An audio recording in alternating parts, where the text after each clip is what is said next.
మూడు పంటలకు రైతు బంధు వేయాలని చెప్పిన రేవంత్ రెడ్డి, డిసెంబర్ 3 తర్వాత అయితే ఎకరానికి 7,500 ఇస్తానని చెప్పిన రేవంత్ రెడ్డి ఏకకాలంలో 2 లక్షల రుణమాఫీ చేస్తాడు.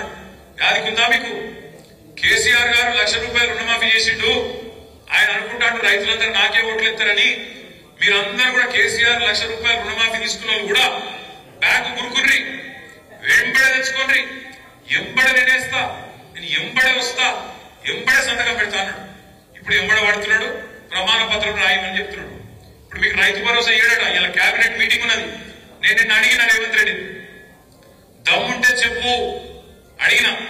ఎలక్షన్లకు ముందేమో వరంగల్ రైతు డిక్లరేషన్ అన్నావు, ఇలా రైతు డిక్లరేషన్ ఇవ్వాలంటున్నావు. ఇది ఎక్కడి నీతి? రైతు ప్రమాణ పత్రం రాసిచ్చుడైంది, ఎందుకు రాసియాలే? తెలియదా? ఇవాళ ఊళ్ళలో మీ అధికారులకు, అగ్రికల్చర్ ఎక్స్టెన్షన్ ఆఫీసర్ తెలియదా? అక్కడ ఉండే గ్రామ పంచాయతీ సెక్రటరీకి తెలియదా? లేదా ఊర్లో ఉండే సర్పంచ్కి తెలియదా? ఎంపీటీసీకి తెలియదా? ఏ రైతు సాగు చేస్తుండో, ఏ రైతు సాగు చేస్తున్నాడో తెలియదా? ఇలా రైతులను బదనాం చేసే కుట్ర. అసెంబ్లీలో పెట్టిండు కాగితం. ఏమంటాడా కాగితంలో? రైతు బంధు వల్ల 22,000 కోట్ల రూపాయలు దారి మళ్ళీనాయని చెప్పి ఒక చెత్త మాట, రైతును బదనాం చేసే మాట, రైతును దొంగగా చిత్రీకరించే మాట మాట్లాడుతూ ఉన్నాడు. 22,000 కోట్లు దారి మళ్ళీ అంటాడు. నాకు నిజంగా అర్థం కాదు. అర్థం కాకపోయి నేను అక్కడ ఉండే అధికారులు అడిగిన, వ్యవసాయ అధికారులు కనబడ్డారు అసెంబ్లీలో, అడిగిన ఎక్కడికి వెళ్ళి వచ్చిందా మీకు ఈ లెక్క అని అడిగిన. 22,000 కోట్లు అంటున్నారు. ఏడ దారి మళ్ళీనాయి, ఏ ఊర్ల దారి మళ్ళీనాయి, ఏ సర్వే నెంబర్కి పోయినాయి, ఎవరి ఖాతాలో పడ్డాయి చెప్పురి మాకు అన్న. అంటే వాళ్ళు ఏం చెప్పారు ఎరికేనా? సార్ మా పేరు చెప్పకూరు, కానీ వాస్తవం ఏంటంటే ఇప్పుడు వానాకాలం పట్టేస్తారు. వానాకాలం దగ్గర 1,50,00,000 ఎకరాలు కేసీఆర్ వచ్చిన తర్వాత నీళ్ళు వచ్చినాయి, కరెంట్ మంచిగా వచ్చింది, రైతు బంధు వచ్చింది, రైతుకు ధైర్యం వచ్చింది కాబట్టి 1,50,00,000 ఎకరాలు సాగు జరిగింది వానాకాలం.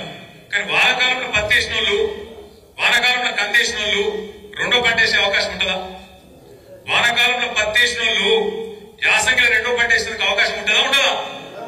జరగలాగాయని చెప్పి ఉండదు. కంది ఉంటుందా రెండో పంటకు అవకాశం? మిర్చికి ఉంటుందా?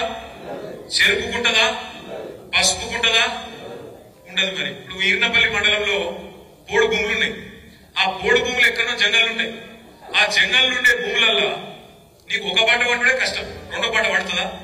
ఎక్కడ పోరు బాయి మీద నడవది. ఇప్పుడు రేవంత్ రెడ్డి ప్రభుత్వం ఏమంటుంది ఎరికేనా? ఆ రెండో పంట మీరేదైతే వేయలేదు, ఆ రెండో పంట మీరేదైతే పత్తేసిన వాళ్ళు, కందేసిన వాళ్ళు, ఆ పోడు రైతులు, ఆ చెరుకు రైతులు, ఆ పసుపు రైతులు, ఆ సోయా రైతులు, ఆ మిర్చి రైతులు ఎవరైతే రెండో పంట యాసంగి లేలేదో ఆ పైసలు కేసీఆర్ ఇచ్చి తప్పు చేసినట్టు. మీకు ఆ పైసలు రెండో పంటకు మీరు ఏకపోయినా కేసీఆర్ ఇచ్చిండు, ఇచ్చి తప్పు చేసిండు అంటారు. నేను ఇక్కడికి వచ్చినప్పుడు రవీంద్రరావు గారిని అడిగిన. రవీంద్రరావు గారు మరి పత్తి సంగతి ఏందని అడిగిన.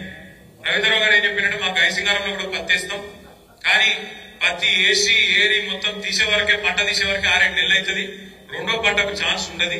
కాబట్టి కాబట్టి కాబట్టి మరి రెండో పంటకు సందు ఉండదు, దొరకది, రెండో పంట వేయలేమని చెప్పిండు. నేనేమంటున్నా అంటే ఒక వీళ్ళే కాదు, పత్తి రైతులు, కంది రైతులు, అదే విధంగా చెరుకు రైతులు, పసుపు రైతులు, మిర్చి రైతులే కాదు, ఇలా లక్షల ఎకరాల్లో మనమే ప్రోత్సహించిన పామాయిల్ తోటలు పెట్టుకోమని చెప్పినాం. మామిడి చెట్లు, అటు నల్గొండ ముఖానం ఉంటే బత్తాయిలు, ఆ నిమ్మ తోటలు, ఇవన్నీ ఉంటాయి, దానిమ్మ తోటలు ఉంటాయి. మరి ఇవన్నీ కూడా రేపు ఏది వీళ్ళకి ఇస్తావా ఇవ్వవా అంటే చెప్తలేడు. ఉద్యోగస్తులు ఉంటారు, టీచర్లు ఉంటారు. ఊళ్ళలో టీచర్లు ఉంటే వాళ్ళు కష్టపడి నౌకరు సంపాదించుకుంటారు, వాళ్ళ అమ్మ నాయన రైతులు అనుకో. ఇప్పుడు ఏమంటాడు తెలుసా రేవంత్ రెడ్డి? టీచర్ ఉంటే, ప్రభుత్వ ఉద్యోగం ఉంటే నీకు రైతు బంధు కట్టు. మరి ముందెందుకు చెప్పలేదా? ముందెందుకు చెప్పలేదు? ఉద్యోగస్తులకు భూమితో సంబంధం కట్ చేస్తా అన్న మాట ముందెందుకు చెప్పలేదు?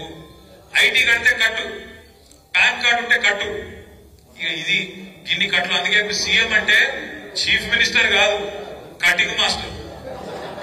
ఎట్లా కట్ చేయాలి? కేసీఆర్ గారు ఇవన్నీ చూడలేదు. కేసీఆర్ గారు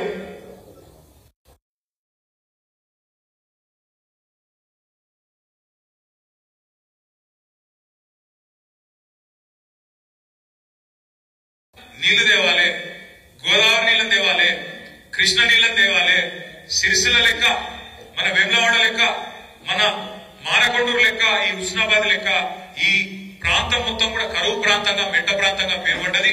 ఈ ప్రాంతంలో నీళ్లు తెచ్చి సస్యశ్యామలం చేయాలనుకున్నాడు. నేను ప్రామిస్ చెప్తున్న, సిరిసిల్లకు వచ్చిన ప్రతిసారి నేను మొదలు చూసేది ఏంటంటే ఆ తంగలపల్లి వాక్ కింద నీళ్లు ఉన్నాయా లేవా అని చూస్తా. మన ప్రభుత్వం పోయినాక ఒక 6-7 నెలల పాటు మాత్రం చూస్తే బాధ అనిపించేది. వచ్చిపోయేటప్పుడల్లా ఎండిపోయినట్టు మళ్ళీ ఎప్పట్లేక ఎండిపోయి మొత్తం మళ్ళీ ఎడారి లెక్క వాగు బాగా చెండాలంగా ఉంటుండే.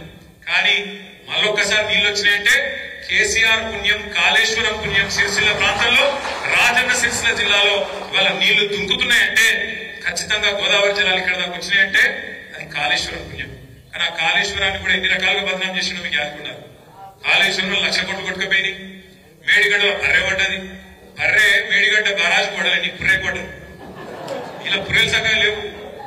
ఆ బర్రె పడ్డదని చెప్పి దానికి రాహుల్ గాంధీ తీసుకొచ్చి బర్రె చూడుని దానికి ఫోటోలు కొట్టేది అంతర్జాతీయ ఏదో అయిపోయింది. ఏమైంది మరి?